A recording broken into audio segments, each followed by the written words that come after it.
Voilà, comme vous le savez, à chaque veille des élections, il y a tout le temps des mouvements qui se manifestent.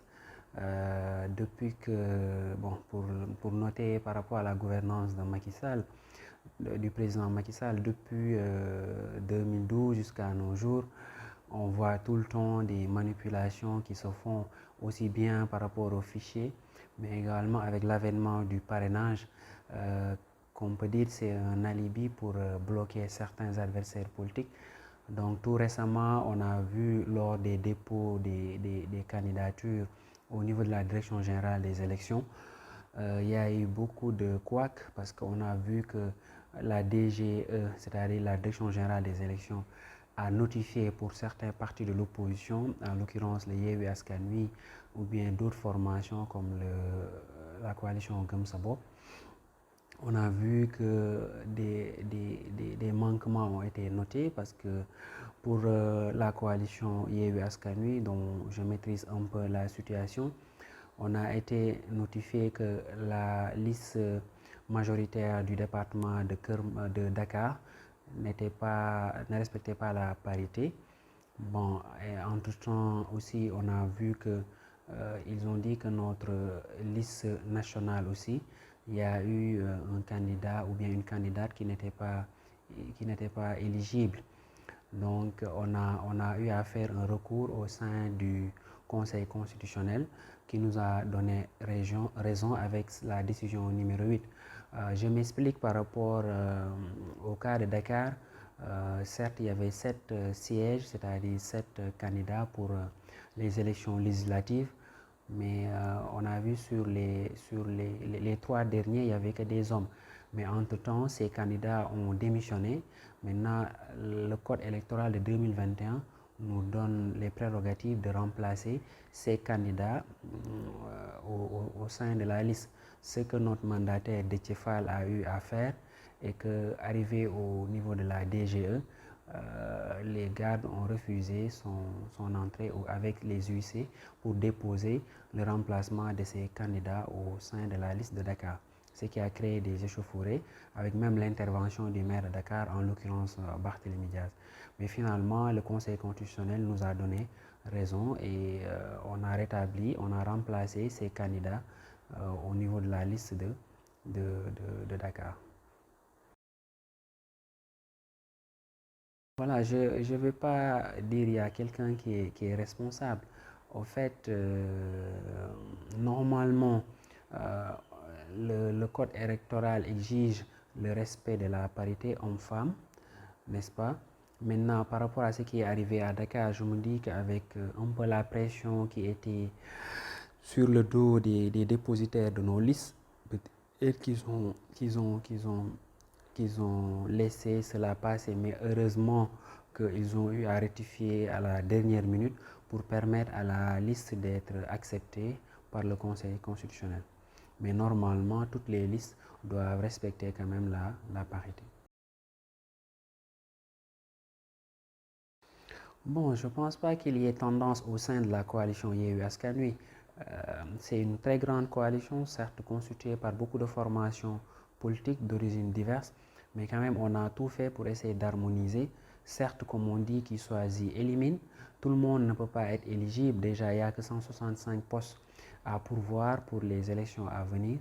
Donc peut-être par rapport aux élections municipales, il y avait plus de postes parce que c'était plus de 500 municipalités à compétir. Cette fois-ci, c'est 165 postes au niveau national. Donc le problème qui se pose, tout le monde ne peut pas être député. Maintenant, il faut laisser certains passer pour au moins représenter la population et comment défendre leurs doléances au sein de l'hémicycle. Maintenant, il ne faut pas quand même que tout le monde... certes, quand on fait des investitures, il y a tout le temps des tensions qui se notent. Comme je l'ai dit tantôt, tout le monde ne peut pas être député et qui choisit élimine.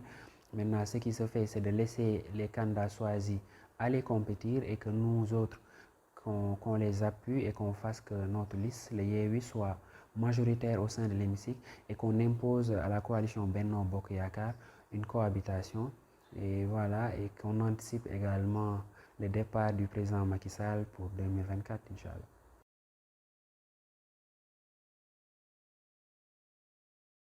Non, quand vous dites choisir Barthélémy Dias au niveau de Dakar, déjà, c'est deux départements différents. Il y a le département de Dakar, dont Barthélémy Dias est tête de liste, mais le président Ousmane Sonko est la tête de liste nationale, c'est-à-dire la liste proportionnelle. Donc, ça veut dire que c'est sûr qu'on va utiliser son image pour également battre campagne. Et comme vous le savez, les élections passées sont la preuve que grâce à l'image de Ousmane Sonko, qui a eu à sillonner beaucoup de départements, beaucoup de maires qui n'étaient même pas connus même par les Sénégalais, ont eu quand même la chance d'être élus comme maire de leur commune. Et je pense que c'est cette stratégie que nous allons utiliser cette fois-ci pour au moins faire gagner notre liste au niveau national. Maintenant, il n'y a aucune concurrence entre le maire Barthélémy Dias et le maire Ousmane Sonko. Chacun gère sa municipalité, mais on a besoin quand même d'eux pour que notre liste gagne aussi bien au niveau des départements qu'au niveau national.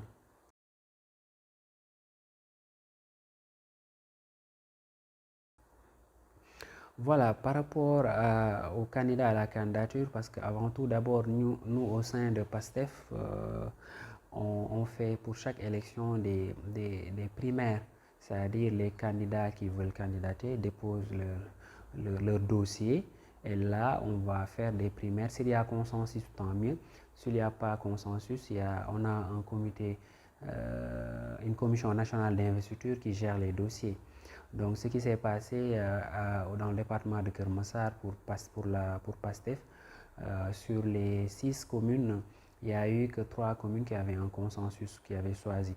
Au niveau de la commission départementale, il n'y avait pas eu de consensus. De ce fait, nous allons soumettre tous les dossiers à la commission nationale d'investiture de PASTEF. Et de là, les candidats ont été choisis. Et maintenant, si PASTEF choisit son candidat, ce candidat va compétir également au sein de la coalition Yewwi Askan Wi. Ce qui s'est passé aussi au niveau de la commission départementale d'investiture de Yewwi Askan Wi, on a noté que tous les maires du département de Keur Massar, c'est-à-dire les 5 maires de Yewwi Askan Wi, avaient aussi déposé leur candidature. De ce fait, nous n'avons pas eu de consensus au niveau de la commission départementale d'investiture de Yewwi Askan Wi. De ce fait, on a soumis les dossiers à la conférence des leaders. Actuellement, il n'y a aucune liste officielle qui est publiée pour dire que voici la tête de liste départementale de Yewwi Askan Wi au niveau du département de Keur Massar. Maintenant, le problème qui se pose chaque fois, je le dis, ce que je déplore par rapport au nombre de sièges qu'on a attribués au département de Keur Massar, qui est de 2 sièges. Alors, si on raisonne en termes de démographie, le code dit pour 170 000 habitants, il faut au moins 2 députés, ce qui n'a pas été le cas pour le département de Keur Massar, comparé à d'autres départements presque à peu près avec le même nombre d'habitants. Par exemple, si on prend Mbour, ils ont au minimum 4 députés. Le département de Pikine, ils ont 5 députés. Au moins, Keur Massar devait avoir 4 députés au niveau du département. Malheureusement, le président Macky Sall ne l'a pas fait parce qu'on sait ce qui s'est passé durant les élections municipales. On les a battus à plate couture dans les 6 communes. On a gagné les 5. Peut-être il a peur de perdre à nouveau les sièges de Keur Massar. Mais quand même, nous allons réitérer les 2 sièges même qu'il nous a attribués, nous allons les gagner, Inch'Allah. On est dans une coalition, je l'ai dit tantôt à l'entame de mes propos, que qui choisit, élimine, tout le monde ne peut pas être député ou maire. Maintenant, l'objectif, c'est que la coalition gagne et qu'on appelle que le parti au pouvoir soit minoritaire au sein de l'hémicycle. L'objectif, c'est ça. Nous, on n'est pas omnibulés par des postes, certes. La philosophie de PASTEF, c'est la politique autrement, c'est le don de soi pour la patrie. L'objectif, c'est que le projet aboutit et que tous les Sénégalais y trouvent leur compte, n'est-ce pas, que les crises socio-économiques soient réduites et que les gens qu'on appelle mangent à leur faim, que le chômage soit réduit, que les étudiants qui arrivent à avoir le diplôme et avoir une formation qualifiante puissent trouver un emploi. C'est ça l'objectif, c'est ça le projet. Hein. C'est pas pour des postes. Maintenant, si on nous choisit quand même, tant mieux, on fera de notre mieux pour gagner. Mais si on choisit quelqu'un d'autre qui ne soit pas moi ou quelqu'un. Voilà, donc on laisse juste passer, on va le soutenir par rapport à notre temps et par rapport à nos moyens financiers, Inch'Allah. Voilà, avant tout, d'abord, avant de parler de l'actualité sanitaire par rapport aux nouveau-nés qui sont décédés à l'hôpital Mam Abdaziz Sy de Tivaouane. Avant tout, d'abord, je vais présenter mes condoléances à toutes ces familles éplorées. C'est vraiment difficile de perdre un enfant. Comme on dit, un enfant, c'est un bien, c'est un espoir. Vous voyez. Maintenant, si on analyse profondément la situation, on remarque qu'il y a vraiment des manquements dans le système sanitaire au Sénégal. Quand on voit la plupart de ces structures, c'était des centres de santé et qu'on a érigé en hôpital de niveau 1.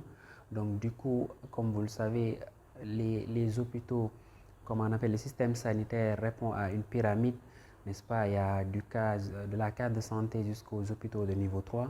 Pour chaque niveau, il y a des normes qu'il faudra respecter en fonction du plateau médical, en termes de personnel qualifié. Mais malheureusement, ce qu'on note, c'est du rafistolage du part du gouvernement, n'est-ce pas, qui érige des centres de santé en hôpital de niveau 1, c'est-à-dire des EPS de niveau 1, et que les moyens ne suivent pas. Malheureusement, les moyens ne suivent pas. En plus, le personnel qualifié aussi n'y est pas. Donc, du coup, on note souvent des accidents liés à cela. Maintenant, autre chose, c'est par rapport à ce qui s'est passé à Tuaon. Bon, on a dit que c'est un problème électrique, mais moi, quand même, j'aurais suggéré que dans toutes les unités de néonatologie, qu'on installe des caméras de surveillance. Parce qu'au moment où le personnel est absent, qu'on puisse au moins superviser, voir ce qui s'est passé. Mais malheureusement, ce n'est pas le cas. On a noté le cas de Linguère, ensuite Tuaon, vraiment c'est déplorable. Et même si on a limogé le ministre de la Santé, ça peut-être c'est juste un début de solution, mais quand même, n'oublions pas que le ministre de la Santé exécute la politique du président Macky Sall. Donc s'il échoue, c'est le président Macky Sall qui a échoué. Donc il faut revoir tout le système, mettre les hommes qu'il faut à la place qu'il faut, et en plus essayer de rehausser le plateau médical aussi bien au niveau local qu'au niveau national. Voilà, je peux dire que la responsabilité peut être partagée, hein. La responsabilité peut être partagée, aussi bien par rapport au personnel médical, mais aussi par rapport aux gouvernants.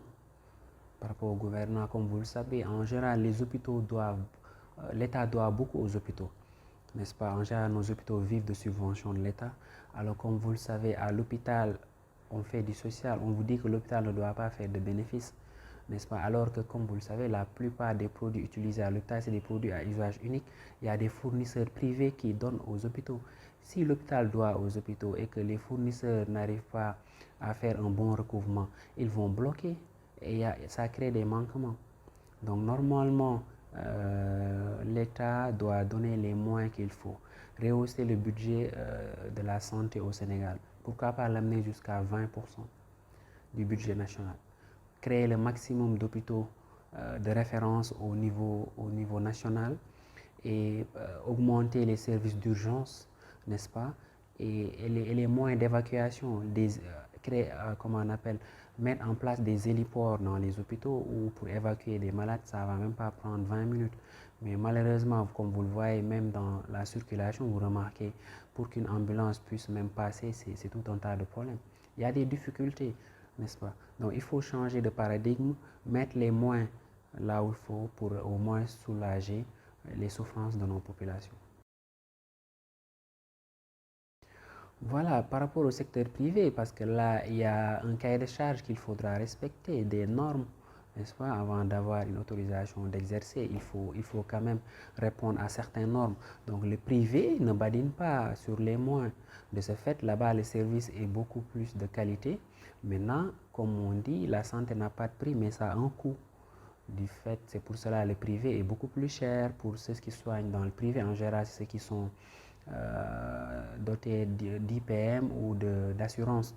Mais si vous êtes une personne lambda, vous allez débourser beaucoup de moins. Contrairement à l'hôpital où il y a le service social qui peut quand même soulager certains patients qui n'ont pas les moyens.